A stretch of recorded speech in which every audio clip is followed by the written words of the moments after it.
Hey, yo, Faith family, coming to you with the challenge. Here is Lil Roy. He got a burp for y'all. He got a big burp. That was a small burp. That was a small one. That was a small burp. I got a big one. Wait. I don't know if that's gonna make me burp.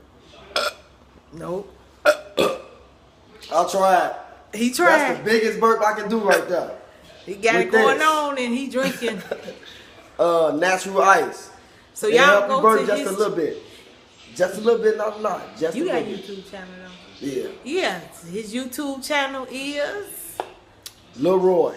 That's all you can. I think it's Lil Roy. Lil Roy. You think it's Lil Roy? Lil Roy. I ain't been on. Like I said, I ain't been on my YouTube in a minute. You ain't been on there in a minute. Yep. So y'all go pay him a visit. See, family, he gave y'all a burp or two. We over here just relaxing and enjoying the Saturday night.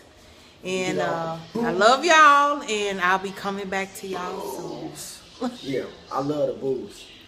Only on the weekends though. Not Monday through Friday, Saturday and Sunday. Deuces. See y'all later, family. I know it's a very short video, but I just wanted to check in with y'all and give y'all that little burp. You know, y'all be seeing him more often because I'm going to bring him back on the channel, okay? We're going to do a burping challenge, okay? Catch me on one of those good days. One of those good days, you know, like when I got some ginger ale, RC, and some milk. I'll be burping my ass off. It's on and popping. See y'all.